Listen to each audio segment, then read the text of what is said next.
अस्सलामु अलैकुम वरहमतुल्लाहि वबरकातुहू। कैसे हैं आप सब? उम्मीद करती हूँ कि आप सब खैरियत से होगे, ठीक होगे। अल्लाह पाक आप सबको ठीक रखे, हम सबको ठीक रखे, अपने हिफ्ज़ो अमान में रखे। तो आज की जो वीडियो मैं बना रही हूँ वो है गीबत से रिलेटेड। क्या आपको पता है जो लोग गीबत करते हैं तो उन लोगों के लिए अल्लाह ने क्या सज़ा सुनाई है? हुजूर सल्लल्लाहु अलैहि वसल्लम ने फरमाया कि अपने आप को गीबत से बचाओ, क्योंकि गीबत जिना से बदतर है। गीबत जो है वो जिना से भी बदतर है, क्योंकि जब जानी गुनाह के बाद तौबा करता है तो अल्लाह ताला कबूल कर लेता है उसकी तौबा, मगर गीबत का जो गुनाह है उस वक्त तक माफ़ नहीं होता जब तक जिसकी गीबत करी है, जिसकी गीबत की जाए, वो आपको माफ़ ना कर दे। गीबत यानी किसी के पीठ पीछे ऐसी बात करना, अगर वो उस बात को सुनता है तो उसको बुरा लगता है। गीबत करना गुनाह कबीरा है और शरीयत में निहायत नापसंदीदा अमल है, और जो इसके करने का अजाब जो है वो बहुत ज़्यादा सख्त है। क्या तुम में से कोई अपने मुर्दा भाई का गोश्त खाना पसंद करेगा? नहीं ना। फिर अपने भाई या बहन के पीठ पीछे उसकी इज्जत पर हमला कैसे कर सकते हैं? अगर आपको लगता है कि उसमें कोई बुराई है तो उसको सामने से समझाइए, ना कि उसकी पीठ पीछे गीबत करिए, ना कि बुराई करिए उसकी। अगर आपको लगता है कि वो गलत है तो आप उसको सामने से अलग में ले जाके सबके सामने उसको जलील ना करें, उसको अकेले में आप समझाइए। अबू दाऊद की हदीस में है कि अगर किसी मर्द या औरत ने अपने मुसलमान भाई की गीबत की या उसके ऐब टटोले तो वो शख्स घर में भी जलील होगा और बाहर भी रुस्वा होगा। उसे हमेशा कोई ना कोई परेशानी ही रहेगी, वो हमेशा परेशान रहेगा, कभी किसी गम में तो कभी किसी गम में। मैंने कहीं एक वाक़या पढ़ा था जो इस तरह है कि हज़रत अम्र बिन दिनार रहमतुल्लाह अलैह कहते हैं कि मदीना ए तैयबा में एक शख्स रहता था जिसकी बहन मदीना के नवा में रहती थी और वो बीमार हो गई। तो वो शख्स उसकी तीमारदारी में लगा रहता था, लेकिन वो मर गई तो उस शख्स ने उसके आखिरी सफ़र का इंतज़ाम किया। आखिर जब उसे दफन करके वापस आया तो उसे याद आया कि वो रकम की एक थैली कब्र में भूल आया है। उसने अपने एक दोस्त से मदद की तलब की। दोनों ने जाकर उसकी कब्र खोदकर थैली निकाल ली। तो उसने दोस्त से कहा कि भाई ज़रा मैं देखूँ तो सही मेरी बहन किस हाल में है। तो उसने लाहौद में झांक कर देखा तो वो आग से भड़क रही थी।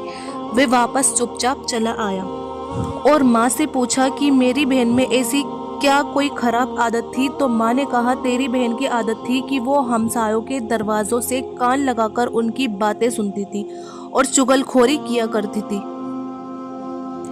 बस फिर उसको मालूम हो गया कि उसके अजाब का सबब क्या है। जो शख्स अजाब कब्र से बचना चाहता है तो उसे चाहिए कि वो गीबत और चुगलखोरी से परहेज करे। हम में से बहुत से लोग हैं जो जानते ही नहीं है कि गीबत है क्या। गीबत यानी किसी के पीठ पीछे ऐसी बात करना कि अगर वो उस बात को सुनता है तो उसको बुरा लगता है। गीबत करना गुनाह कबीरा है और शरीयत में निहायत नापसंदीदा अमल है, और इसके करने का अजाब बहुत सख्त है। लिहाजा अगर कोई गीबत कर रहा है तो सुनने वाले को चाहिए कि उसे फौरन रोक दे, या अगर ये ना हो तो वहाँ से उठकर चला जाए या कोई दूसरी बात शुरू कर दे। किसी मजलिस में शामिल हो तो मजलिस के शुरू और आखिर में दुआ ज़रूर पढ़ लेनी चाहिए। अपनी ज़ुबान की हिफाजत करें, बिना ज़रूरत के कोई बात ना करें और खामोश रहे, क्योंकि गीबत की शुरुआत बिला वजह की गुफ्तगू से ही होती है। एक हदीस से ये भी साबित होता है कि अगर अजाब कब्र दो चीज़ों से होती तो जो लोग मामूली समझते हैं, एक तो पेशाब की छींटों से ना बचने की वजह से और दूसरी गीबत की वजह से, कुरान मजीद की सूरह हमज़ा में अल्लाह ताला का इरशाद है कि हर गीबत करने वाले और ताना देने वाले के लिए हलाकत है।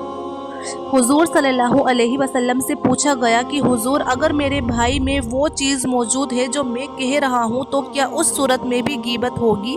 तो आपने फरमाया अगर उसमें वो बुराई है जो तुम बोल रहे हो तो ये गीबत की, और अगर नहीं है फिर भी तुम बोल रहे हो तो तुमने बहतान लगाया। एक छोटे कद की औरत किसी काम के लिए हुजूर सल्लल्लाहु अलैहि वसल्लम की खिदमत में हाजिर हुई।